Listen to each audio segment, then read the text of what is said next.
bear with me as this tripod I just engineered out of a tree, a rock, and a round bow stick. Just a small stick about this big with a bow in it, and so that's giving me that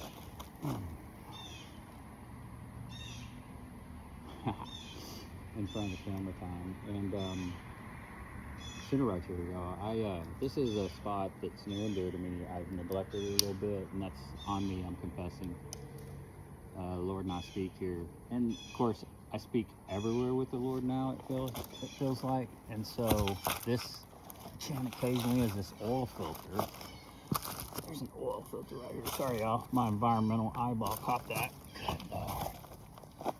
right here in the park. But this is probably many moons ago, it looks like. Got washed out in the rain we had in the springs. I'm gonna set that there and put that in the trash. But this has been an environmental minute with Raj. You know, Raj, I used to do that.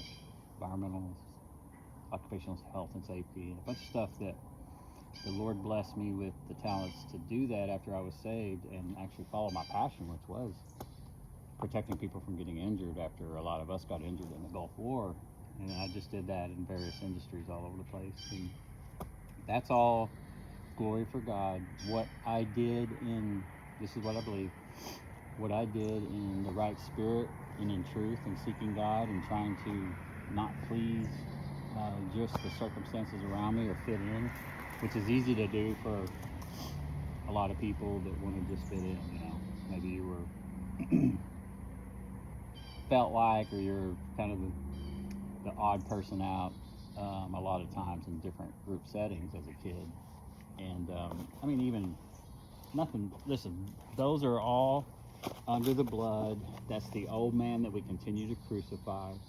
And as we're rewriting our memory and our mind, renewing our mind into Christ, and this is what the way of righteousness is. I was asked that this weekend, and it was in a way that whatever I said was going to be wrong. As soon as I opened my mouth, I was wrong. And so that kind of leadership, spiritual leadership, frustrates me because there's some credibility loss for some reason, and then to accuse, you know, a brother of, well, I just believe you haven't put off the old man. Well, no doubt. Bro, it's a sanctification process that we're walking through. And as I read Romans, God sanctified us. He knows what we'll choose, what we'll do. We're to be seeking Him with our whole heart, mind, body, and spirit. And if we do that in a way that is foreign to your relationship with God, I apologize, but you don't tear people down. That's my rebuke. Whether or not He sees this, it's just one more person of authority that has some spiritual authority over me per biblical means.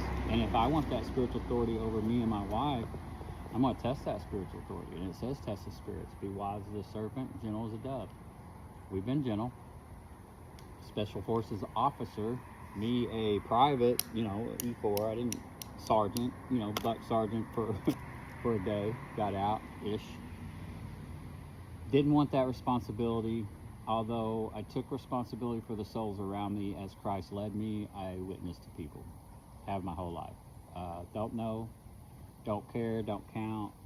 Just saying that, and then I've been walking with Christ, walking in the Holy Spirit within me, knowing that He entered me, and was at least coached in the gifts in a kind way through Jeff Wall and Jared Lindley. And just shown the love of God that we are walking in a new body. We are in Christ. And we lose sight of that as the cares of the world, the weeds in our lives choke up. So we have areas of our lives that have weeds in them. And Christ said, those weeds are going to exist. But as His righteousness is manifest in us, as we're more obedient, and I believe obedience scares a lot of people like me. I've got an education. It don't sound like it. I did my stuff as an adult, master's in education, and I guess that intimidates. I don't understand what my intimidation is other than probably tone, sometimes timing, but I don't want to leave important things unsaid that are spiritual matters, matters of the heart, and matters of safety and health. and matters of risk of World War III, and I can go down the list of risk management things that God's given me the talent to mitigate, understand, keep people safe, warn people appropriately in appropriate manners and appropriate tones, matter of factly, to the facts, Jack, no beating around the bush. Leadership doesn't want, tell me your dream, or tell me what you want to do, boss, and I'll go manipulate and beat and tear down to make that happen. And no, that's not Christ. That's not Christ-like. And when you see that happening in the church and men's groups and small settings and big settings and large settings, and I'm not saying, I'm not dogging anybody, just my experience, that leadership, that it has any leadership over the flock, better be careful. Because it's been more than once than I can stomach anymore to not say something and put it out there fairly publicly. I mean, if they want to find it, they can. I'm not calling any names. I'm just saying that we're playing church, y'all. We know this. In our hearts, we're like, this is not it. So we get on these calendars of the world, and we are 5 days a week busting butt for the man, whoever that is, whatever will feed your kids, you know, desperado sometimes, right? But with God, and at least with me, He's helped me fake it till I make it in a lot of areas. And once you get, I have to do it, I have to see it, and I have to explain it. And that's why God works with me in 3D at times. Oh, it's beautiful, dude. Hi, buddy. Little two fines. Nice. I wish they'd come up here, but anyway, I don't have Max with me today. I'm here praying. This is my prayer spot. This is where the whirlwind sent me, that's pinned at the top of the page. I'll always keep that as a reminder for me. That was my Elijah moment. I started right there. Lord, I know there's a story about Elijah who feels like he's spiritually worn completely out, poured himself out for his family, for his job, and rightly so for veterans, because I love them. And so not to be Mother Teresa or anything like that, this was from a programmatic standpoint, so I could see things from 100 directions if I wanted to. And that's what I do. You know, it's life or death, and you want to obviously intellectualize it, but that's never worked for me. I've always just been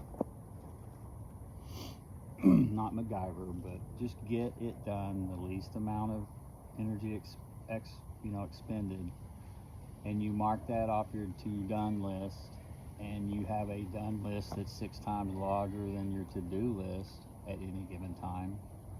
And that's a ratio that the Lord's blessed me with, able to succeed at. And so that, I never use that to my benefit to go up the corporate ladder. I kind of bounce sideways. I like the field level, Park Service particularly. And working all over the Park Service from Yosemite was a blessing, because I got to see so many different parks and stuff. Not to mention living in Yosemite 8 years. So my perspective coming back to my hometown and the religious leadership here is very haughty, very stuck on themselves, very legalistic, very anti anything that's outside of their little box of God. And this is not I've sat down and been able to talk to them long enough to get a straight answer, because they won't give you a straight answer. And those are wolves in sheep's clothing, y'all. Those are pastors and elders and people that preach to the flock that I've had first-hand encounters with, and I test the spirits. And however that is, that's the spirit within me will chase the darkness or bring it to the light if the Lord wills, and I don't want to do that. The Lord's told me grace is sufficient. I'm asking Him, Lord, I know your grace is sufficient. It's a free gift, and I accept it in faith and walk in that. And you showed me an Elijah moment with the whirlwind. It brought me to right here.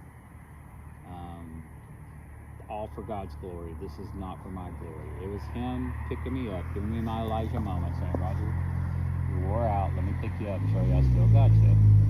I let you drive, for a good portion there through some hardships.